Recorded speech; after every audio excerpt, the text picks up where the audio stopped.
It all started on a sunny afternoon in a quiet neighborhood park. People were out enjoying the day, kids playing, couples strolling, and a few folks filming content for their social media pages. Among them was a guy named Jake, a laid-back video creator known for his funny skits and harmless pranks. He had his phone set up on a tripod, recording one of his usual lighthearted clips when suddenly, things took a turn he didn't expect. Out of nowhere, a woman stormed over, arms crossed, eyebrows furrowed.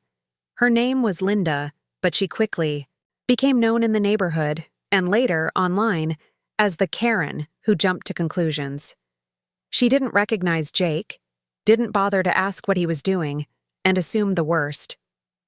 With a voice that quickly drew attention, she accused him of filming offensive videos and demanded he stop immediately. Jake tried to explain, calmly pointing out that his videos were all in good fun and never targeted anyone.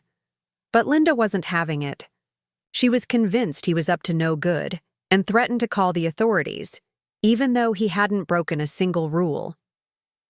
A small crowd started to gather, watching the confrontation unfold. Some were curious, others just uncomfortable with the rising tension. As the situation escalated, someone in the crowd began recording, capturing every word, every look, every assumption made without proof. What happened next would not only flip the narrative on its head, but also spread across social media like wildfire, because what Linda didn't know was that her outburst was about to backfire in the most unexpected way. Just as things seemed like they couldn't get more intense, a familiar face appeared, someone who knew the truth about Jake and what he was really doing that afternoon. And that's when everything changed.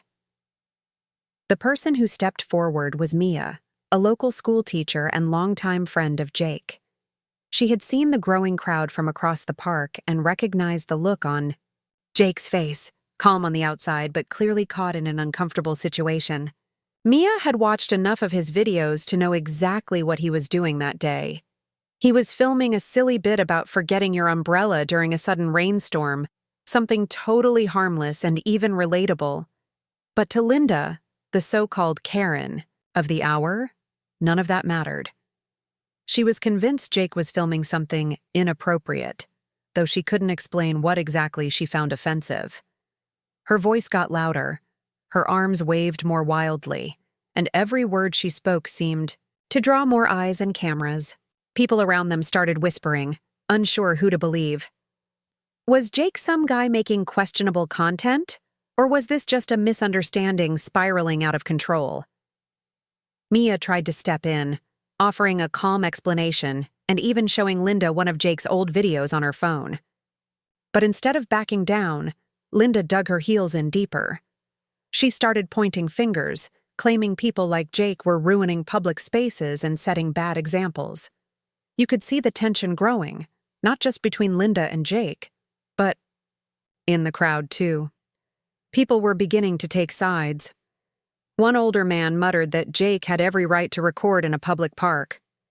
A teenage girl said she followed Jake on TikTok and his videos were always funny and respectful. Yet Linda's accusations weren't letting up. And all the while, Jake stayed quiet, letting the scene unfold. Maybe he knew something the others didn't. Maybe he had a plan. But then, just when it seemed like things might calm down, a second phone began ringing, and what came through that call changed everything. The second phone belonged to a park security officer named Daniel, who had just arrived on the scene. He wasn't wearing a full uniform, just a park-issued vest and radio, but his presence immediately shifted the mood. People turned toward him, hoping he would either defuse the situation or at least bring some clarity. Linda was quick to approach him, her voice confident and full of urgency. She repeated her claims, that Jake was filming offensive videos, that he was disturbing the peace, and that something had to be done. Daniel listened without interrupting, nodding politely. Then he turned to Jake, who was still standing near. His tripod, arms crossed, eyes steady. Jake simply handed over his phone. "You can check it yourself," he said. "It's just a comedy bit. No people involved, no bad language, nothing even close to offensive. Daniel took the phone, brows furrowed as he began scrolling through the video app. While that was happening, the crowd around them grew restless. Whispers turned to debates. Some people sided with Linda, saying content creators were always pushing limits and invading public spaces.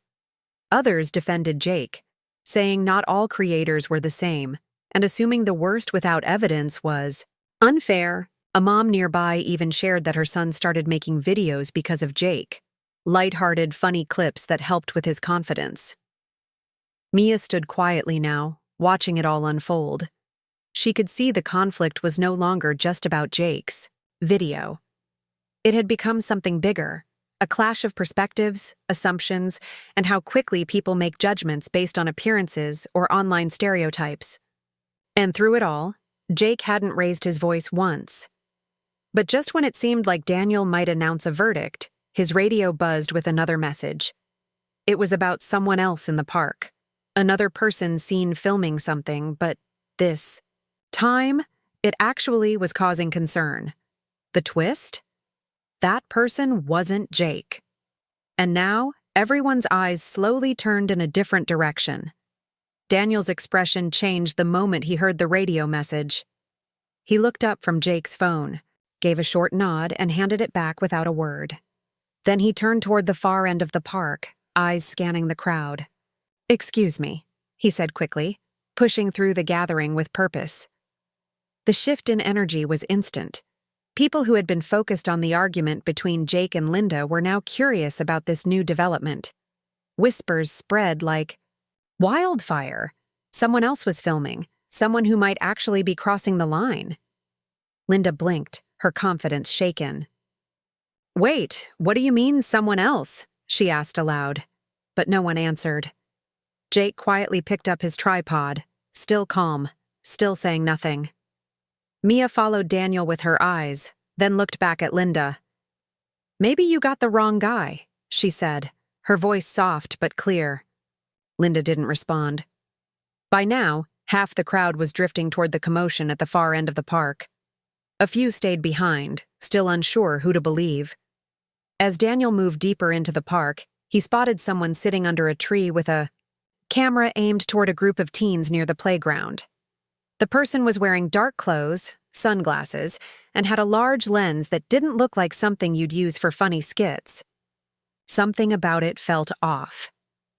Daniel radioed again, asking for backup. A few parents nearby had already noticed the camera and were clearly uneasy. One mom pulled her child closer. Another person began recording the new scene. The story was unfolding. Again, only this time with real concern in the air. Back where Jake had been standing, Linda finally sat down on a bench, looking pale. Her earlier certainty now looked more like doubt. The tension in the park was thicker than ever.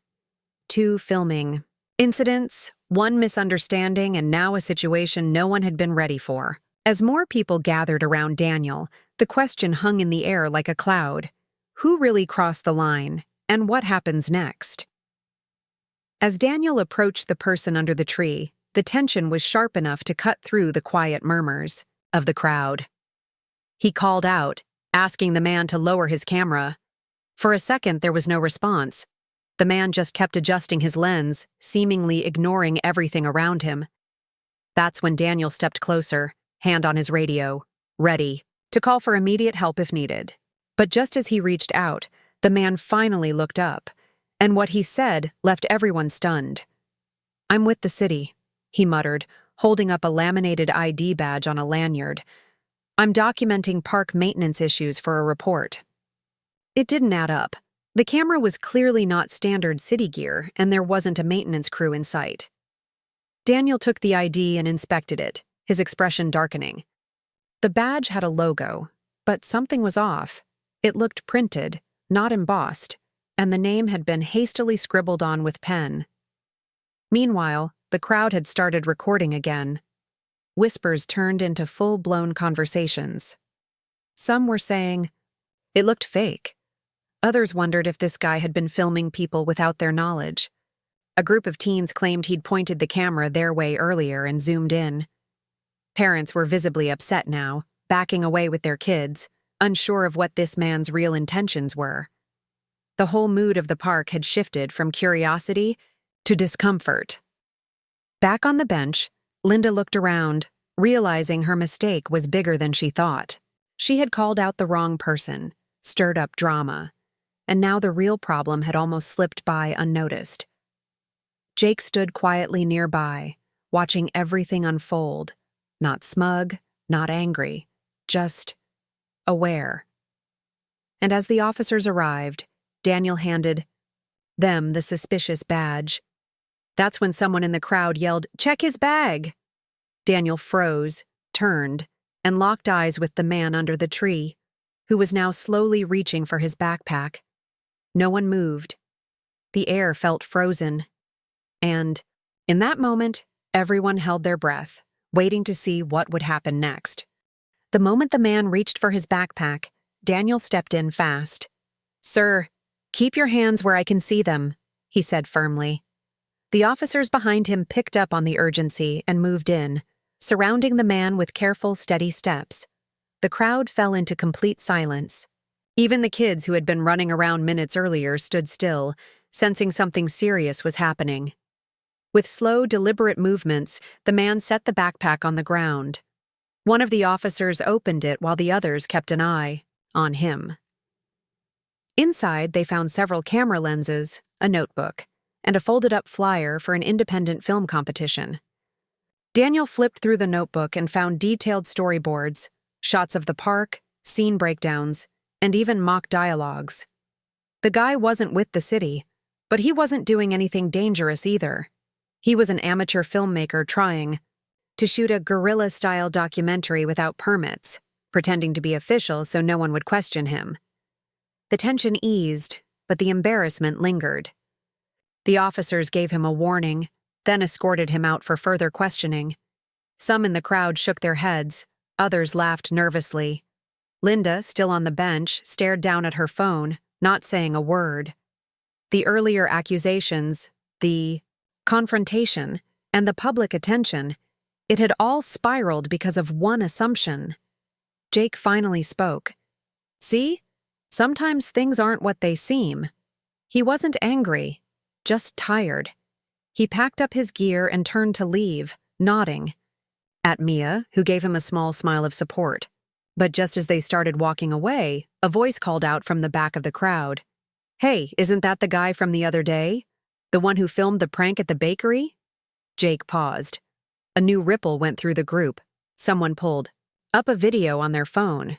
It was definitely Jake, laughing, pretending to spill coffee on a stranger. The crowd leaned in, curious all over again. Maybe Jake wasn't completely innocent after all.